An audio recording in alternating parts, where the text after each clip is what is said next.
To deliver the opening keynote, it's our great honor to introduce to you today one of our most distinguished guests, His Excellency Engineer Yahya, Chairman, Suez Canal Economic Zone. And also, he will give us a presentation about the SC Zone.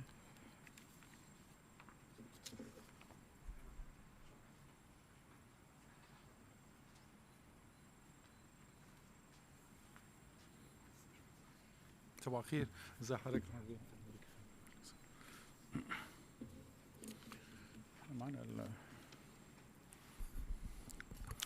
صباح الخير. Good morning all. Is this working? Good morning, welcome all, and thank you for attending this session. I would also like to welcome people who are virtually connected to this session as well. Thank you for sharing your time with us. It's really my pleasure to be here today, and let me first welcome Admiral Osama Rubia, Chairman of Suez Canal Authority.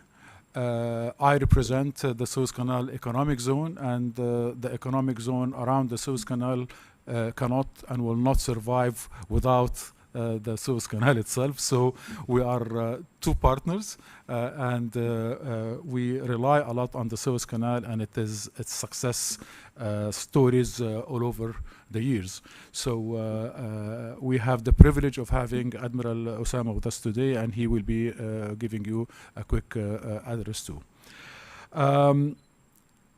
I would like to give you a quick presentation on the Suez Canal Economic Zone, where we started, where we are now, and where we're heading. Then we have very distinguished panel guests that we're going to be discussing with you their experience in the economic zone, and they are really our partners in taking this over and achieving our strategy in the near future as well. So without further delays, let me please start with you the presentation itself. Can I have a pointer, please?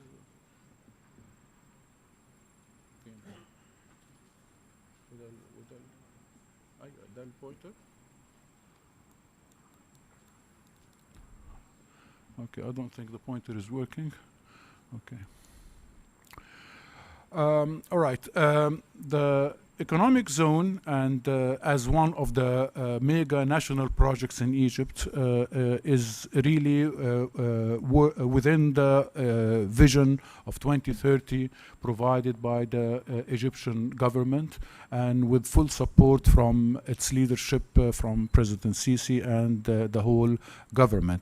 It is very important to align the development of the economic zone with the vision of Egypt 2030. And that really capitalizes with why Egypt itself. As mentioned, Egypt has the highest GDP in Africa, the second highest GDP in Africa, the second highest population in Africa, and the highest in the Middle East, over 100 million people. That made us also a very attractive domestic consumer market in the Middle East and Africa, the first. And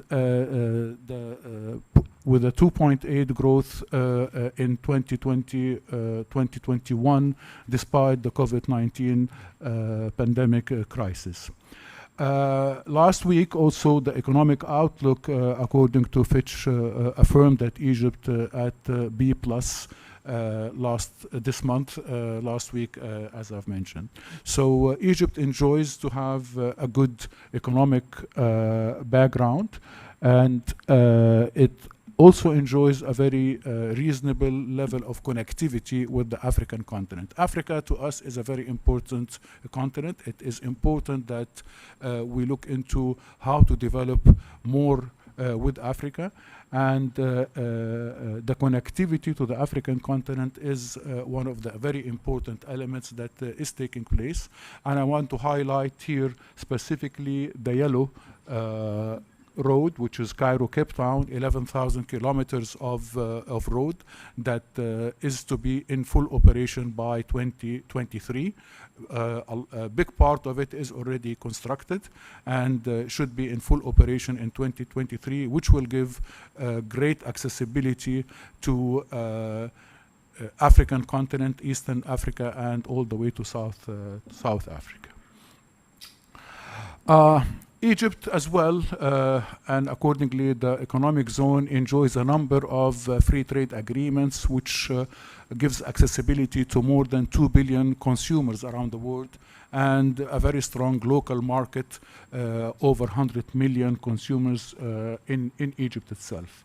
So the location is a very important element to the Suez Canal economic zone, and all the investments and all the developments that take place within the zone enjoy all these treaties and accessibility to global, international, and local market as well. This slide goes back to 2015 when the whole story started. Let me also welcome a colleague of mine, Melham Suleiman. He's with us today. He was the project manager on this project. He's a partner in crime with us here. I was, and of course, Dr. Hani. We were a very strong team that looked into preparing the strategic master plan for the economic zone around the Suez Canal. At the time, we came up with this regional context, how to develop not only an economic zone, but how to put it in a regional context, especially that 12% of the international route passes through the Suez Canal, 10% of the seaborne trade, and over 18,000 ships cross the canal every year. And I think you're going to listen to Admiral Osama Rubia. Even this figure is getting higher this year. So it was very important to capitalize on this. This is a slide that we showed in the economic conference in 2015 in Sharm el-Sheikh, when the whole story really started.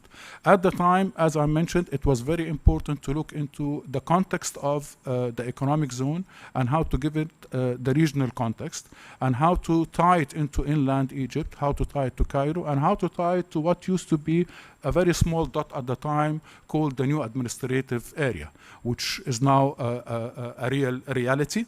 And it was very important at the time also to give the government and to give all the authorities involved all the needed connectivity,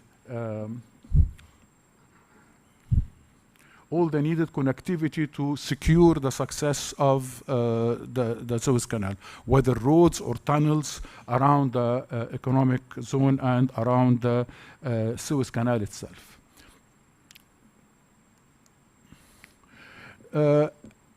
In 2015, yes, our vision remains to become a leading world-class economic hub and a preferred destination for investment, with contributing to creating quality jobs in Egypt. That the vision was for the year 2030 and beyond. And actually, I will walk you through three stages of this strategy and this vision. The first one, which we label it 2015-2020, which is the time where we've prepared the zone to reach where we are now. Then we're going to be talking about 2020-2025 strategic plan for enabling the zone and the investments and the ports within a renewed strategy, updated strategy, to be able then to go to the last stage, which is to really fix and localize all our developments. This is where we are after 5 years. We have, as mentioned, 6 ports that are operated by the economic zone, 3 along the Mediterranean and 3 along the Gulf of Suez or the Red Sea. We have 4 industrial areas, at different locations around the Suez Canal itself, whether north or south or east or west of the canal. We have 3 main port operators, and I'm happy that they are represented here with us today, so thank you for sharing your time with us. The area of the economic zone between the ports and the industrial area is 461 square kilometers, 461 million square meters, and we do have 14 industrial operators currently working in the economic zone. And again, I thank a number of developers that are joining us today, and you're going to have a chance to listen to what they have to present as well. There are already above 100,000 jobs that are already created within the zone, and we have 250 establishments within the zone. 200 of them are factories that are in production. The other 50 are service providers like banks, like consultants, and so on. So this is where we stand today after 5 years of the establishment of the economic zone. I've showed you the slide of the regional context and the importance of having roads and tunnels at 2015.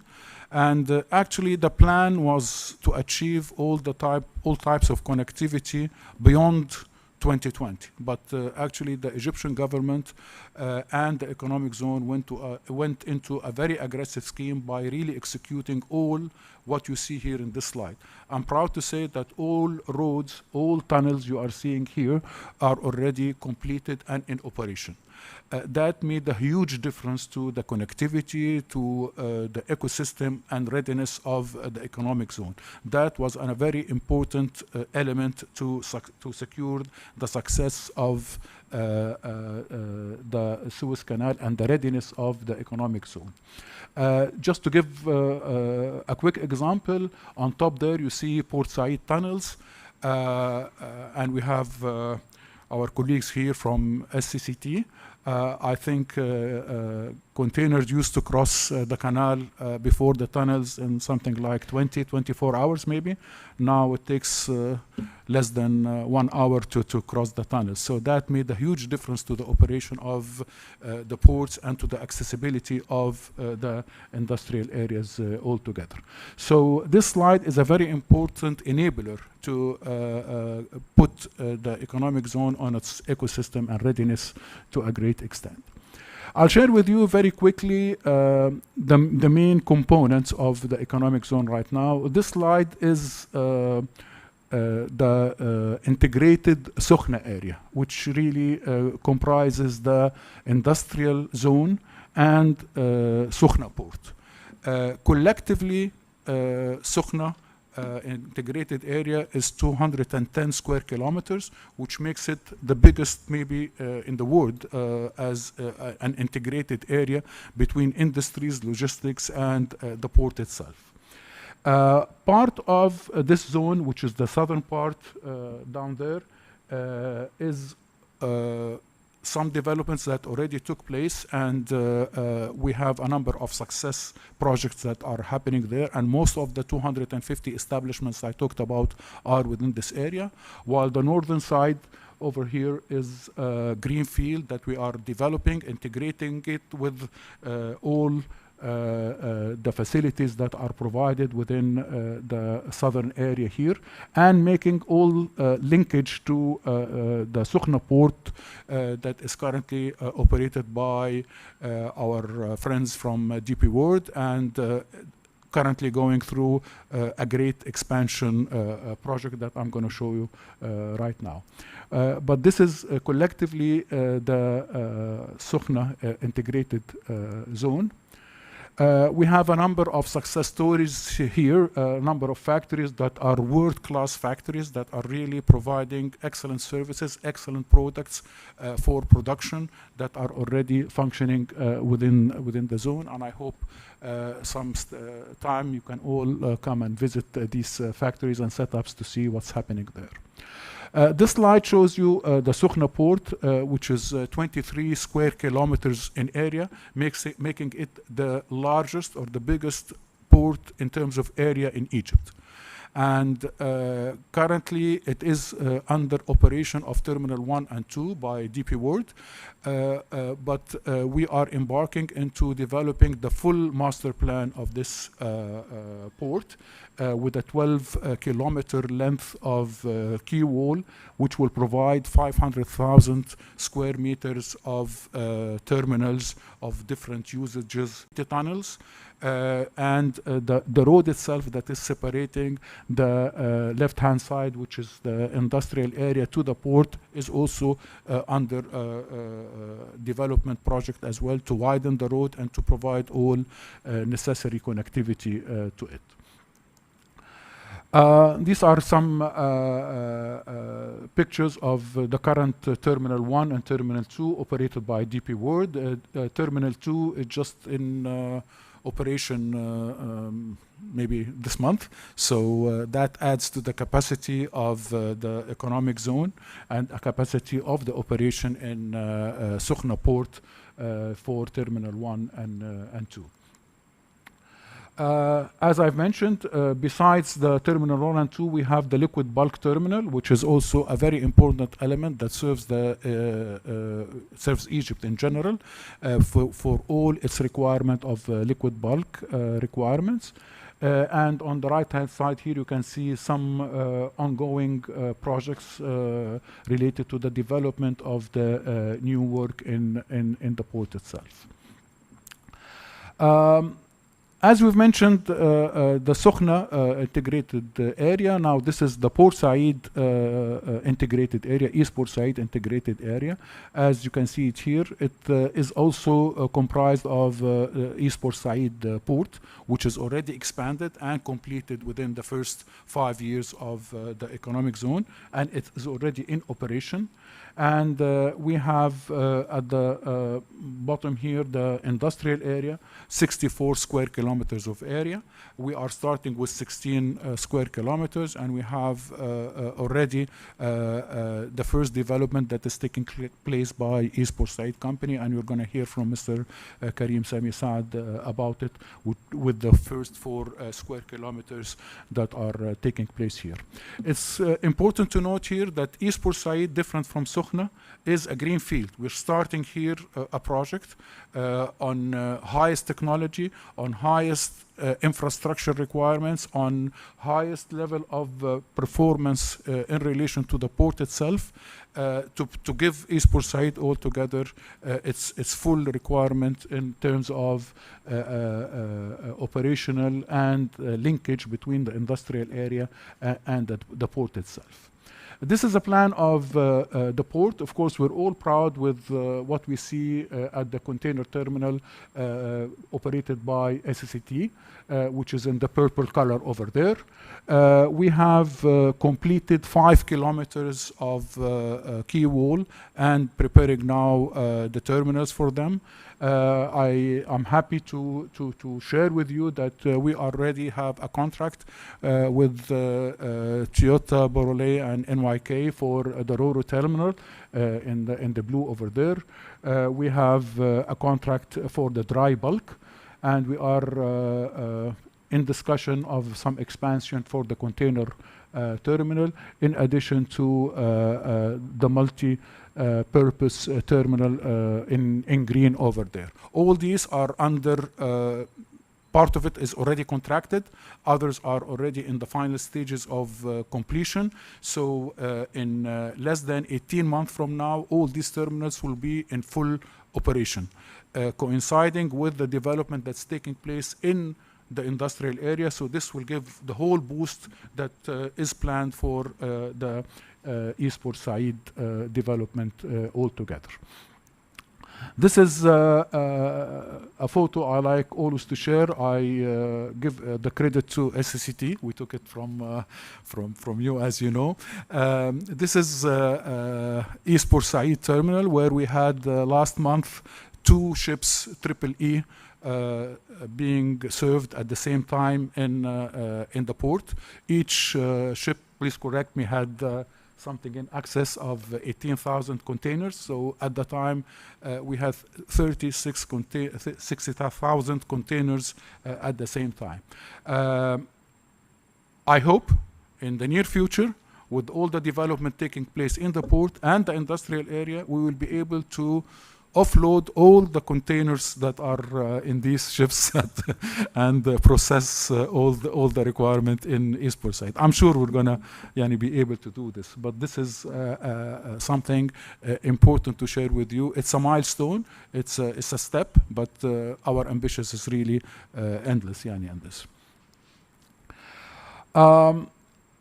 Okay, to have the ecosystem work, we could not have this without having proper infrastructure in the area. So the economic zone took a lot of steps to establish the utilities infrastructure with over $2.3 billion of investment that was put in desalination projects, whether in Sukhna or in Port Said, so to provide the water supply, the power supply, the sewage treatment, the communication, and the natural gas. We have created what is needed for 5 or 6 years requirement from now on of infrastructure. But this is not the whole master plan. We still need to do more for the coming stages. But now, right now, we do have a good base of infrastructure at a very good quality that serves all areas in the economic zone. These are some examples of the water desalination plant in Sukhna. The water treatment plant in Sukhna as well, which is already in operation, and the Sukhna water storage tanks, 100,000 cubic meters per day, and the power stations.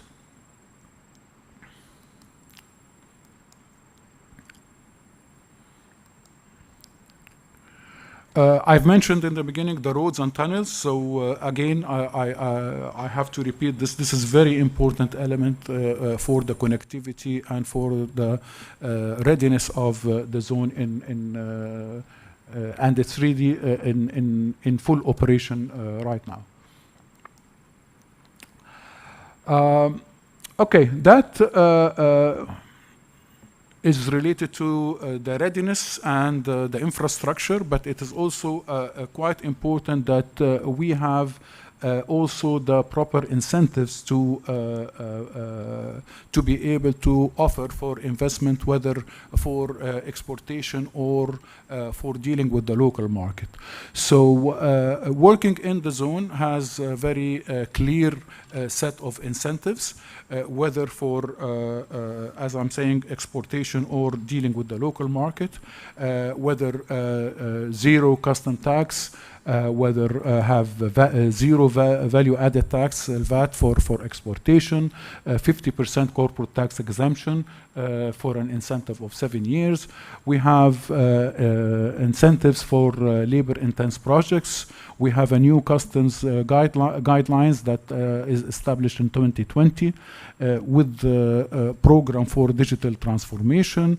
We also have a very important element which we have managed to achieve this year, which is the regulations for export and import regulations, which means really dealing with the local market. One of the main obstacles that most investors had problem with in the past, we've managed to clear this and have very clear set of regulations on dealing with the local market. Also, the economic zone is now under the export support program, which is a very important initiative from the Egyptian government, and it is already applied on the economic zone. And we have also provided a 5-year residency permit for foreign investors working in the zone. This is just a glimpse of what we have. Each one of them has its full details, and we will be happy to share with you these details at your convenience. That's all where we were 5 years, and importantly to look into now we are in the position to enable the economic zone to do to achieve its vision and to share with the investors their kickoff for the next stage, which is 2020-25 strategy. We have developed a number of objectives to be able to achieve our objectives. I'm not going to go through them all, but it basically addresses addresses different types of businesses, but the important factors here are the main three ones there is to create job opportunities, immediate opportunities within the zone. And this is something that my colleagues and our guests here in the panel are going to be talking about, whether in the industrial area or the port itself.